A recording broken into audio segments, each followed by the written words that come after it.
Hello and welcome to this episode of the Ranting Atheist podcast.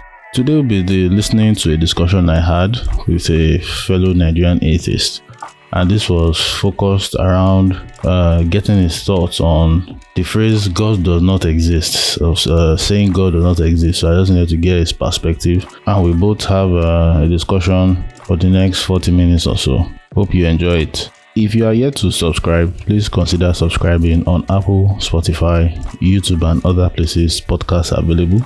Then check out the show notes for links you may find useful, including our Discord server. Would love to have you there. So now, let's go and discuss God does not exist.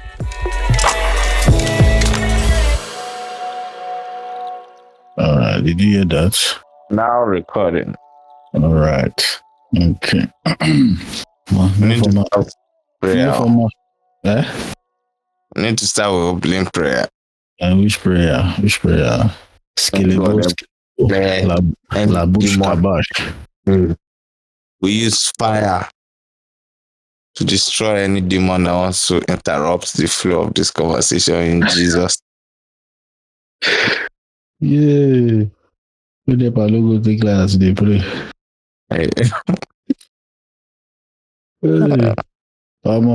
So the reason why I read this episode there was that maybe you don't remember. It was even one of the Bible studies, like one of our preambles, where you were like about this whole existence of God. Because one thing I usually do, and I noticed that a lot of atheists do, is we always keep the God does not exist as we to keep it 10 feet away during arguments.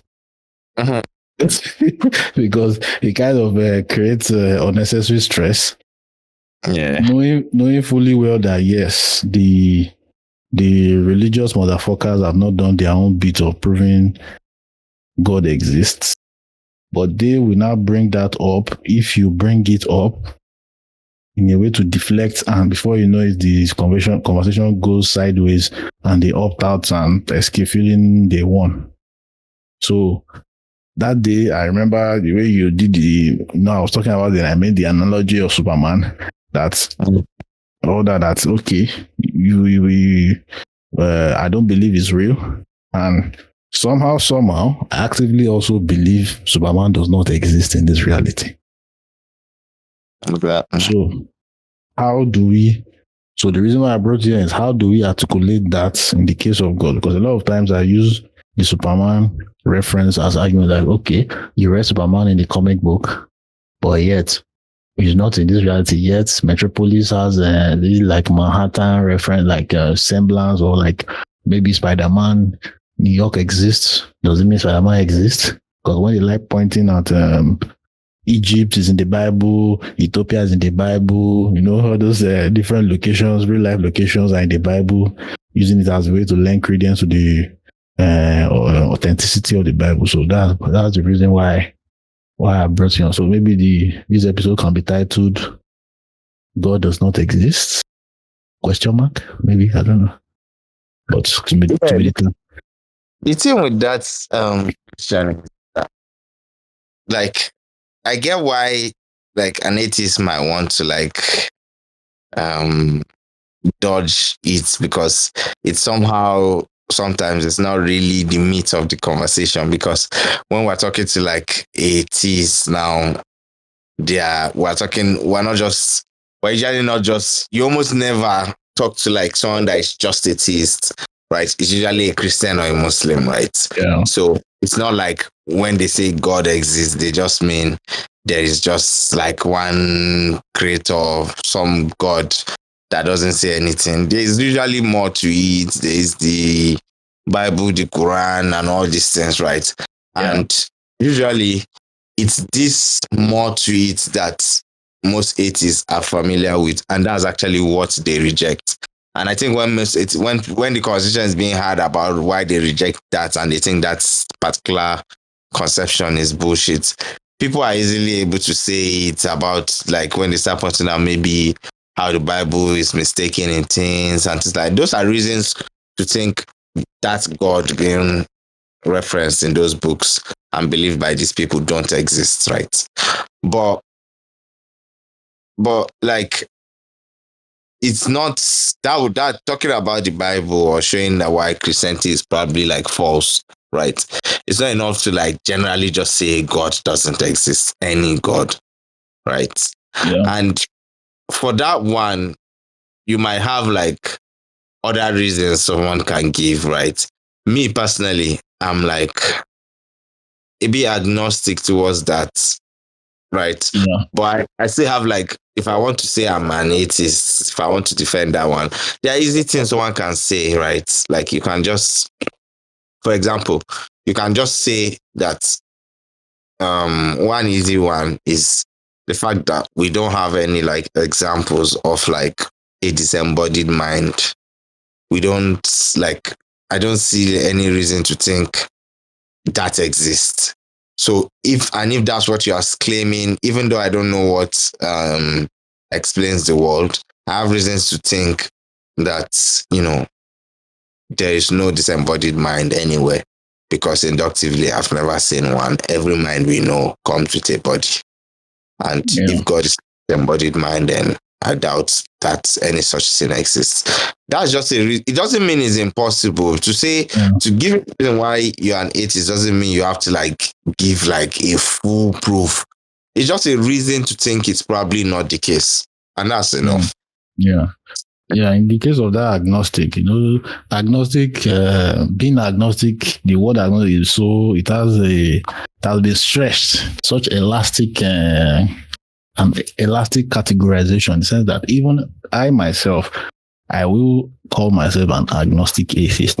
But when a religious person hears that, in their own mind, it might be like I'm shaky, I'm iffy, that's their own understanding of agnostic. I'm kind of center-ish, but I'm out, but still center-ish. Like But there the might thing is be. that many of these terms is just to clarify whenever you're talking. But the thing is that it depends on who wants to hear clarification. But if we are with someone that wants to listen, you can just clarify at any point, because believe me, even the term atheist, what you think it means is not what it means to most people. When you say an atheist to most people, they hear that you are saying that you are dogmatic, you hate God, your mind is closed. That's That's how, the average religious idiots. yeah. That's why you see some people who say it's even better you're agnostic, but you can never be atheist. Okay, because it's almost like they think, is there something deeper about atheism or something? So that agnostic, my own definition of that is when it comes to the gods that have been presented so far, that's the Christian God and the Abrahamics and the Krishnas and so on. I don't just do not believe they exist. I actively think they don't exist. But when we are not talking of a God in this vast universe, knowing we have not fully explored it to its depths, you can't be 100% that maybe. But until that shows up, I will live my life like no such thing exists. How do you see that? That's like almost the same thing I just said I am, but I don't know why you feel the need to put all in the same, like, and I see how people do this a lot. Like, you don't want to put all those things in the same category, right? So you don't need to say that you don't need to combine agnostic atheist to describe two different things, because the atheist, which is that you believe God doesn't exist, that one, you are just talking about the Christian God, the Muslim God, all those type of God. So that's one thing. When you say agnostic, you are talking about a different thing, that okay, just maybe this general God that just created the world, you don't even know his properties, he not sent, did not come to die for our sin. It's just two different things we're talking about. People like to always think you need to look for one label that will capture these two things. Almost like someone says, okay, I believe in Superman, but I don't believe in Batman. And then you now feel the need to say, I'm a agnostic a Supermanist. And then the agnostic is about Batman, while the a Supermanist is about, why are you looking for a term that will capture both? it's two different things. Now what the person is calling God. Okay. Depends on. Are you there? Yeah. Okay. So it seems like it got out suddenly. Yeah, I get that. So what I want you to do is based on your experience, how you've been having discussions, because you are someone I see that is always very patient with this beast, especially what's that room again? What's that? God What's talk. that? God talk. Hey, Jesus Christ! There's one day I was doing a screen recording and I went to God talk. I forgot to stop it. When I was not replaying it, when I heard Andrew talk, I was like, "The fuck." Why No, crack? He was Andrew, arguing. that guy. He was arguing with some other, possibly the other kind of Christian. Like, so with your experience, and I'm sure with your experience. So what I want you to do, if you can, is when you are okay, when you break out for us, how when you are arguing with a Christian, why you think God does not exist from the Christian. That's why you think Yahweh does not exist. They will now also do why do you think Allah does not exist? You're losing something you can do for us. Yeah, but I think both of them have similar like reasons why I think they don't exist, right? The first one of these reasons is like the way these religions evolved, right? And the distribution, the geographical distribution of these religions, right? Yeah. And the mood of like the way people come about believing these religions, like now, if these gods are supposed to be like, gods that created the world, personal gods that love us and want us to know him, and there's like evidence for them and they work and all, it will not be expected that like, most people that will come to know Jesus Christ and the Holy Spirit and Yahweh are people that were already born into Christian families. That's not expected, right? Because if God actually exists and is reaching out to people, why is he only able to reach people that were already born? Just like it just seems like both, if I take our Christianity for example, both Christianity that is the real religion and Islam that is the fake religion are just both propagated in the same way, right? Yeah. In the same of, it's just people that give birth and kind of whatever you want to call it, one way or the other, it's from if the birth what people's parents are is a very almost like a perfect indicator of what religion the person would end up believing and things like that. So that's like one of the reasons for me to think it's probably not the case that this type of gods exist, right? Yeah. If they existed, I won't expect things to go this way. That's one. Another one I used to say is that considering that if God like wants us to know him, right? And he sets up the world in such a way that, the things we believe, right? They are the things we believe are heavily influenced by our intuitions, and our intuitions are like influenced by, the society around us. And yet us believing in him, and by him here we're talking about any specific either Christian or either Allah or Yahweh, right? Yeah. If Allah doesn't just want you to like act properly, but wants you to like believe in him and acknowledge him, and he's supposed to be a just God, right? But yet he sets up the world in a way that the way the human mind works was susceptible to like biases without this, and these are things that are absolutely out of our control, right? Yeah. So now if I was born like in Saudi Arabia, right, the chances that my mind will already be like shaped in a way that even if I was to sincerely go and study and try and find out about Christianity, I'll probably still think it's false. And the reason I'll think it's false is because my mode of reasoning, my deepest intuitions have all been shaped by Islam. So now that's why you see someone can actually grow up to question religion, right? But even when they question, I see some people that actually go and even like study different religions and like look into it. They will still end up finding the one, most times I'm saying, they end up Yeah. finding the that they were already were brought up with to be more plausible. Yeah, I'm And sure. then, Sorry to interrupt you. Like that, what you just brought up, I'm sure you have seen it a lot of times from Christians and Muslims. Wherein, yes, I was born into Christianity, I was born into Islam, but I knew God for myself. Like I've seen it exactly, from a Christian, I've seen it from a Muslim, and like come with. And I feel, correct me if I'm wrong, but I feel it is they take their original starting religion as a reference, as a comparison, a point of reference to when they are doing comparison to the others. Whereas, if I remember when I started deconstructing, I had to enter the neutral point wherein the Christianity was suspect and the atheists too were suspects. Hardly do they stand at that neutral point.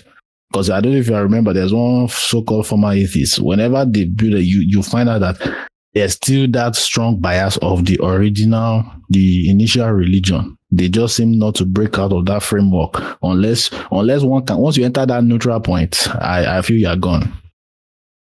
Yeah, that happens definitely. That's definitely part of it. A lot, in fact, a huge part of it is that people are not able to look at everything on an even playing ground. They just still put their original religion on some higher ground than every other thing. There is that, but then there's a deeper one too that is not like that is almost impossible sometimes out of the control of the person. Okay. Right, because like this one, there's a way you can say maybe someone can decide to actually put everything on even ground, but there's one that is a bit deeper, right, which is your intuitions, right? So you see, the thing about reasoning is that the way all of us reason, our intuitions play like a very huge role in how we're reasoning.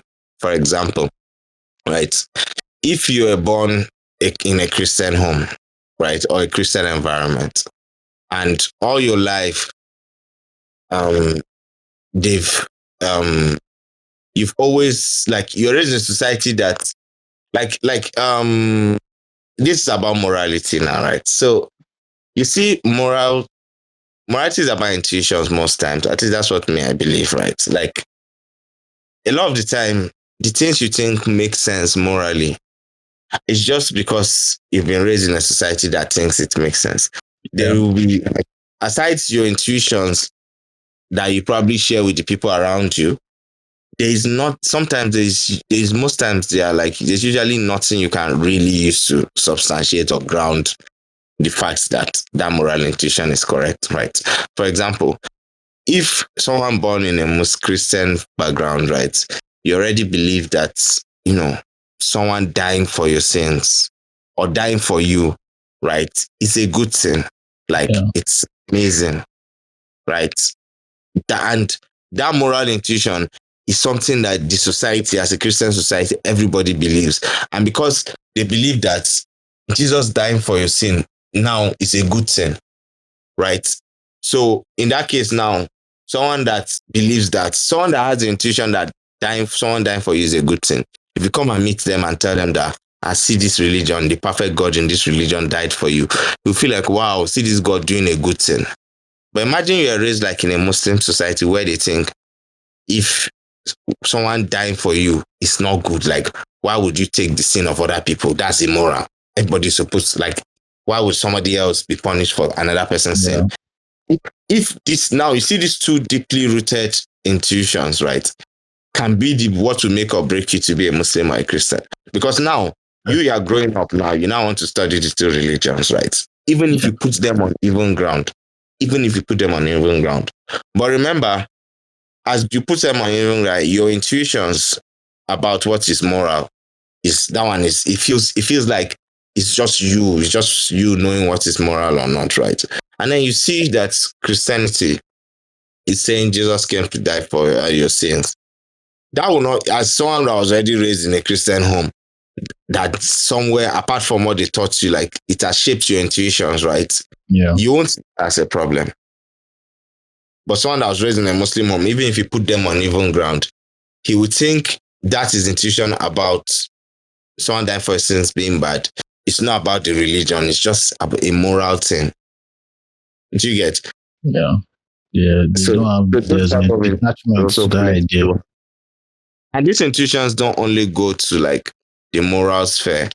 It can affect some other like just general epistemic issues. Like you just have intuitions that will make you think this is a reasoning that makes sense. And yeah, and intuitions are products of your society. Yep. Yep. Like those who were raised in the time of human sacrifice was normal. Like, what's that place? The historic place. What they used to call them in South America? Well, I don't know. The has the sorry fuck Yoruba. Oh man, this Yoruba fucking shit. H fuck gonna go kill me. The Aztecs. Huh? What? The heart. Oh shit. Man. Anyway, the Aztecs.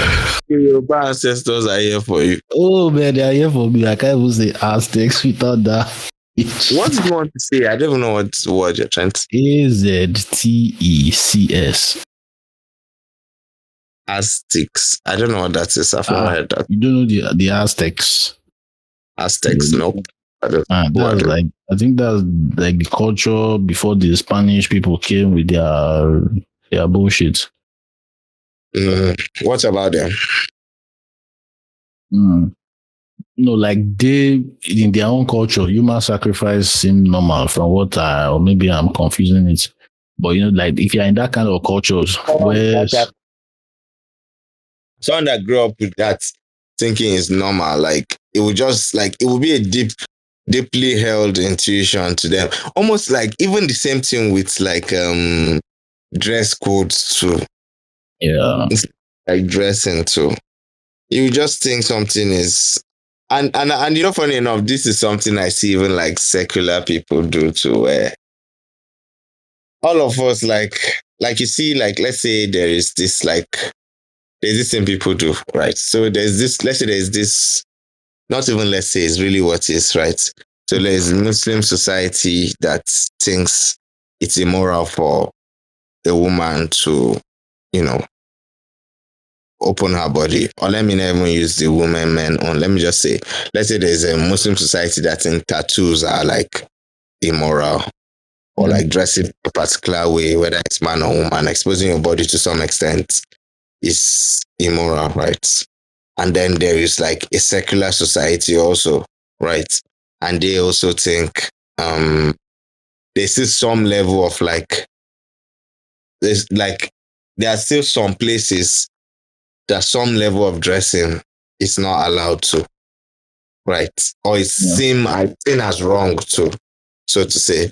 And it's almost like a lot of the time I see like secular people want to make it seem like the way they are doing it is like normal, while maybe like the Muslim society that has like the niqab, they are the ones that are like backward or something. I really don't think that's what it is. I think it's just different societies with different moral intuitions and different moral norms or social norms. Yeah. It's the social norms. That's actually what's informing the intuition. So another angle I feel one can use to make the claim that God does not exist is contradictions in religious texts. Do you have any that you always have handy? Because I remember I watched a video. Remember that time during my convention, there's this guy Dan Barker. He used to be a pastor, and he was like, he can say emphatically that the God of the Bible does not exist because of these contradictions. Using the you cannot have a married bachelor, so where it shows God being kind there, being an ass there, here and there. So do you have such, or have I caught you off guard? I don't usually. If you notice, I don't usually dabble into like specific religions, right?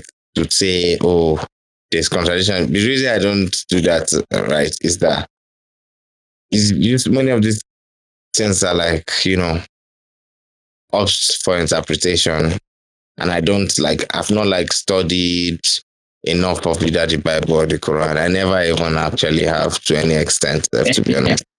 So Now, I don't now, even Allah. really care.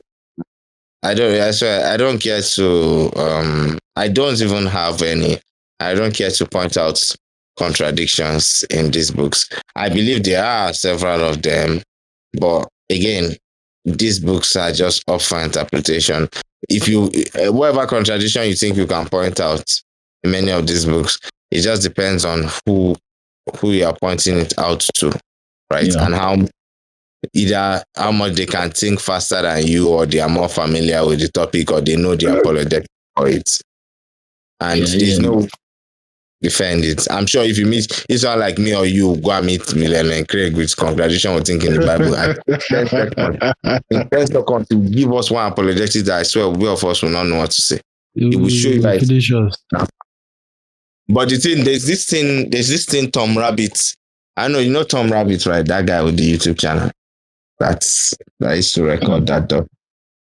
It's that I one think guy. on Clubhouse. Yeah, on Clubhouse. Anyway, the point is that there's this thing I was doing one time that really made this point, right? He was saying that, see, there is the thing religious people think they can do this when someone points out a contradiction and they can easily just show why it's consistent because of some other considerations. I was explaining to them that anybody can do that with anything, like Yeah. literally, like pick pick Batman the series, right? And think of any contradiction in that series of Batman or any other TV show or something that you realize that, of course, sometimes, you can be watching a movie sometimes and you realize that, oh, my, this thing they're doing, they contradicted themselves. Maybe something in part one contradicts something in part six or something, right? Yeah. He was saying that anybody, if they give you time, if they say ranting, okay, look at one thing that looks like a contradiction in Batman, solve this problem for us, give us an interpretation of Batman I'm sure everybody can. You can just explain it away easily. You just say, no, in this place, he didn't mean it literally. In that other place, for this reason, the sun was. You will just find one explanation to explain that to be consistent. It's very easy to do. And that's what apologists do every day. Like, to show that these two verses are contradictory, they can tell you that, no, this one, during the time, something was this, you read it in Yeah, context. nah, that's what to make William Craig to say when killing children. Yeah, it was fine. It was a blessing by God. Like with such confidence and calm, you are saying that. So I'm like, what the fuck? What the fuck? That episode of William and Craig and Alex O'Connor, that recent one, man, I really liked it. Alex O'Connor really put him in a chokehold, I swear. With a calm tone. I swear. Because I think Alex O'Connor's goal was do not make him defensive so that he can put all his cards on the table and you see. I'm not sure Alex O'Connor is like deliberately trying to do that, but that was what happened. William Craig is this honest piece of shit, right? So if he had not, if he feels like he needs to be defensive, then he will use all his dishonest rhetorics, right? And even in the conversation, he was trying to do that too. Instead of focusing on the question, sometimes he was just trying to point out that atheists don't have grounds for morality and this thing was not really relevant to them, showing you that this thing you're saying, look at he also there's even one point where he tried to say, oh, that's an epistemic objection. Who cares if it's epistemic objection or not? The point here is that we're pointing out how this thing you are saying flies in the face of our like moral intuitions that we all share. And if it does, then there's problem, right? At least there's a seeming problem because as Alex was pointing out to him that these are our strong moral intuitions. They are the same thing you want to rely on when you are like making your moral argument for God and you want to say their objective moral laws, right? And you want to point out that they're objective moral laws, and you ask questions like he asked questions like, do you believe it's okay to torture babies for fun? Is it objectively wrong to torture babies for fun. And everybody, based on our moral intuition, right? It feels like, of course, it's wrong for everybody for you to ever do that, right? And he wants to say, since you feel like there's no situation or way you can agree with somebody that would say you can torture babies for fun, it means it's objectively the case. And that's just going based on your intuitions. But now that same moral intuition that you're relying on is flagging this bad thing God did. And now Special pleading kicks in. you want to start speaking English. Yeah, just like yeah, that's really quick for you. Dishonest fuck. Like he has like it feels. I feel like giving him one Zidane move on his nose with my head, but what it is what it is. But let's move on. Let's move on. Then I think problem of evil. I think. Do you think that's a good angle to come from problem of evil? Since you are philosopher. Definitely. Absolutely. Actually, if you go by what we even just said now, I think going by like moral intuitions, and if you can show that some of these actions of the God that they're advocating for fly in the face of our moral intuitions, I think that's a good reason to think the God is not good. And if a necessary attribute of the God is that it's good, then that shows that God doesn't exist. Yeah, that's a contradictory characteristic. Because we are saying it's good. But again, as William Craig was trying to do in that video, right, where he was showing that there is a way, he tried to do this thing where when they say God is good, they are really just equivocating on the word good. So when you say human is good, right, it's trying to say that what that means is that the human is obeying the moral imperatives from God, right? But God doesn't have any moral imperative because, he's the giver of the laws. So God can't be good in that same sense. But that's, again, cop-outs. Depending on if you buy that story. I don't think someone will be willing to buy that story. Okay. That's, yeah. That man, they vex me. I don't know. When I watch Satan's Guide to the Bible, that's why I just saw it was a black. That's not the first time he has said that thing on Alex. It's like he's in public. I'm like, what the fuck? How? Which thing do you say it's not the first time he's saying that? The killing of the children were a blessing. That's when they were on the Joshua's conquest and all that. He was on some Boko Haram apologetics that day. I swear, like he was saying the type of things he was saying that day is literally all Boko Haram needs to say to justify all the evils they are doing. Because Boko Haram too can just kill babies and say that they are sending them, God will send them to heaven. They too literally believe God is commanding them to do what they are doing. Like literally, anytime you see a Boko Haram member can literally just cut the clip of what the Lanekren says and say anybody that has a problem with what we are doing, see our justification, and it fits in perfectly. What about we do? It's too bad I cannot animate because I just watched one Dark Matter video, Dark Matter 2525. It's about this William Craig's and this thing. The killing part. That video, and even this guy, do you know Cameron Bertucci, one guy like this that is. No, what does he do? He's like he used to do interviews like Alex O'Connor, but him is a Christian. And he's usually capturing Christianity. One fine boy like I hate that guy. He does some things like, are you daft? No, he's very dishonest. They did damage control and now. The fine face where they use the sell in market. Fine face. Pretty boy image. He's a fine man. Yeah. A fine man. Man. Maybe I don't know. I don't know if this is racist, but I don't think it is. Yeah. I just never, like, it's hard for me to see what and think, fine, whether it's boy or girl, I swear for one weird reason, I just don't think He's a viber, he's a I just don't viber. like like that. Maybe it's because I'm He has this youth pastor kind of vibe, you know. So yeah, it's a fine man. But it's a stupid ass fine man. That's all I say. You know, his glasses, his everything. But like he does his hair. He knows what he's doing. Who knows? If he hope he's single, maybe he's single so that no, I think it's he won't be cheating on his wife. I think it's married. He used to say, I think because in this episode, he used to say something like, I'm using this to support my wives and kids or something. He says that. Okay. Good luck to her. His patrons to support. Okay. Good luck to her. Anyway, so can we also use the Elohim? When I say Elohim, that's instead of E, is fuck. The air we breathe. The air we breathe. Elohim.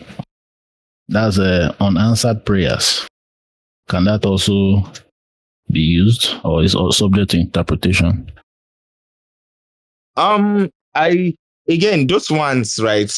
I think you can, but it just depends on how you make the argument. So for me, it's just for me when it comes to those unanswered prayers, the category I put them in is the unfalsifiable claims. Right? It seems like everything that has to do with like supernatural things, no matter the religion, they have one thing in common, right? They make robust claims, right? Robust claims that on the face of them, they look like they are falsifiable. Like you can see in the Bible, it says, if one or two of you gather, whatever you ask of me, I shall give. But any robust claim like that in any religion that looks like, oh yeah, now see something we can test. Unfailingly, all of them have excuse to why you can't test it. Instead, all of them. In Islam, I just was even talking to my friend now. I just wind him with this joke. In Islam, in the month of Ramadan, right, the last 10 days of the month of Ramadan, it is said that there is one night every year in the month of Ramadan. There's one particular night in the last 10 days of Ramadan, right? That on that night, any prayer you pray will be answered. Are you serious? Yeah, whatever you ask for on that night. Themselves up for failure. You see that, but guess what? The exact same apologetics a Christian has for if two of you are gathered and you pray, whatever you ask, you shall give. Everything the Christian say to the excuse why that doesn't happen. Christians cannot just come together and end world hunger. Because two Christians could have just come together and say, God, end world hunger.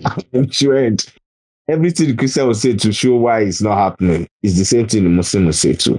So again, it's just like an abductive case. It's just going to be that it's better explained, this phenomena of them making claims, it's not happening, and then there being like apologetics for why it's not happening.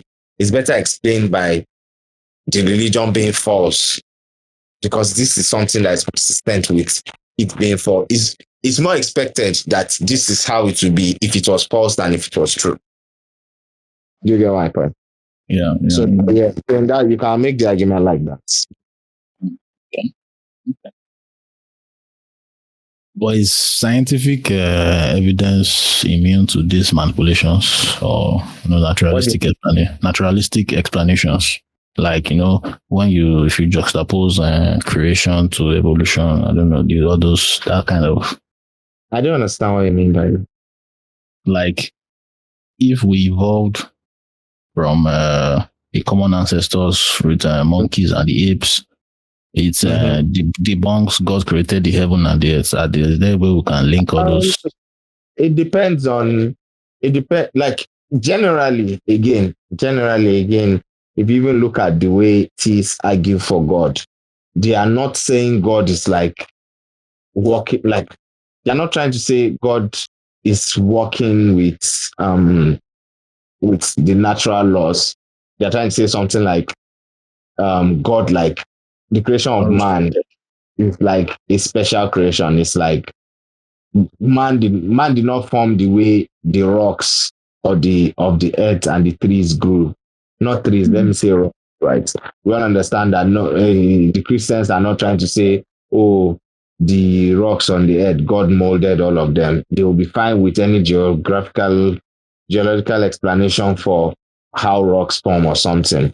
They will not have a problem with that. But they want to say, like, for life, for man, God created us. It's like it's so for a Christian, depends on what that believer is saying. But generally, it's not inconsistent. It's very, very possible, right? That there is a God. He sets up he created the materials of the world, sets up the physical laws, and he already knew in his mind that he wants humans to evolve or whatever he wants to evolve. He already knows how he wants it to end. Almost like someone that builds a factory that produces plates or cars or whatever. And by factory here, I mean like a machine that produces something. And he pours the material into the machine, and the material flow goes through the machine, and the end result. So yeah, Yeah. God could be the universe could be something like that. Maybe God is possible, but it will be dishonest. Again, this is why I say that all these possibilities is not really there for like the general understanding of like Christianity and Islam. Yeah, of course, there will be some of them, some Christians might have the understanding like that. But generally, Christians talk about it and understand these things. It's not in that way. God like actively intervenes, God actively stops and interrupts and manipulates the physical laws by he likes and things like that. So You can't win with this motherfuckers. You just cannot win because which day was that? This is 2nd of April on the 29th. That was Good Friday. I had a conversation with a Christian who I finally discovered that they accept evolution. However, they don't believe the creation story, but they believe original sin that Adam sinned, therefore the usefulness of Jesus was created. wait, I'm confused. They don't believe in creation story, but they believe in Yes, where did Adam now come in if there's no creation story? bro, it was a mind fuck. So That's why I'm like, some people believe. But the thing is that you could also like there's no harm in like taking everybody for what they say, right? So yeah, like because intelligent design was the reason, was their own angle to enter inside evolution. I don't know. It seemed like although they would forever deny it.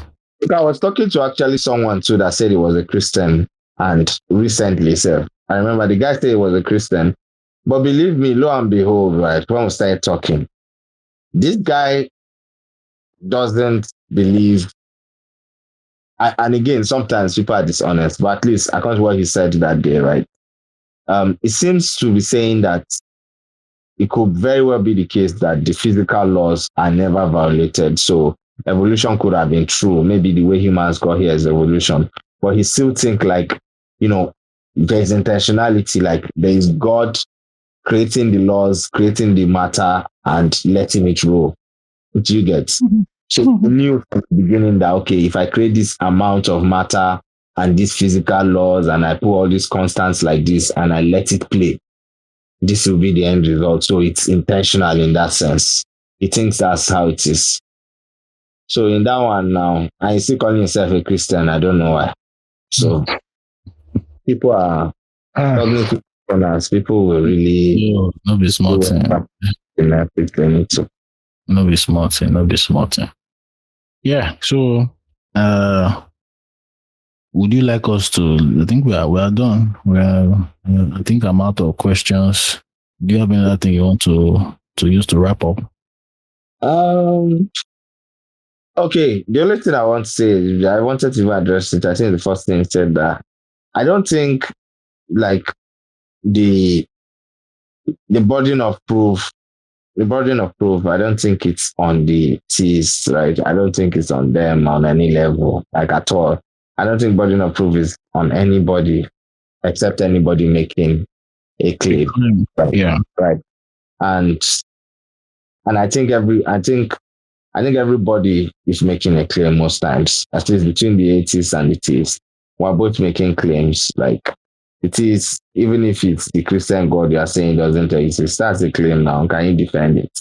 If the theist is saying God exists, they too can they defend it? And this whole extraordinary claims deserve extraordinary evidence.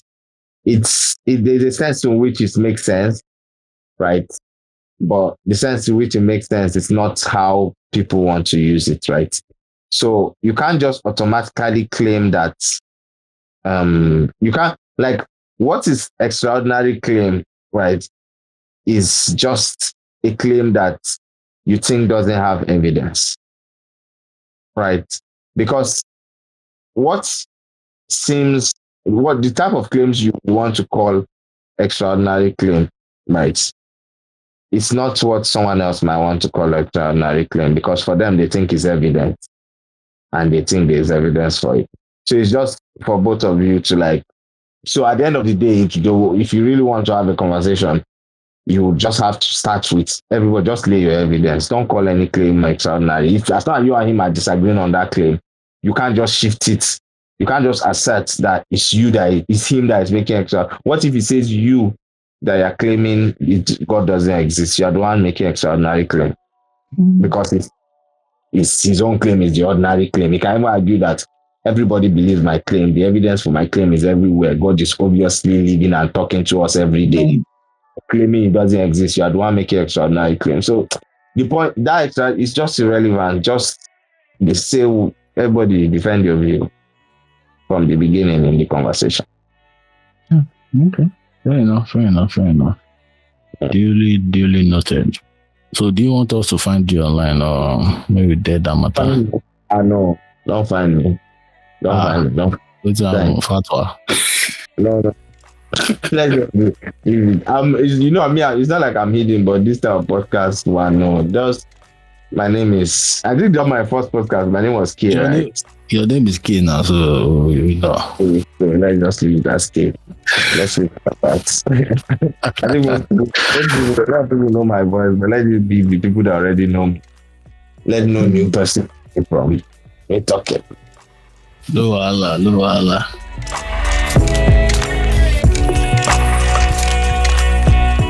Thank you for listening to this episode. Please subscribe up Apple, Spotify, YouTube, and other places podcasts are available. Then check out the show notes for links you may find useful, including our Discord server. Would love to have you there. Have a great week, and I will catch you on the next one.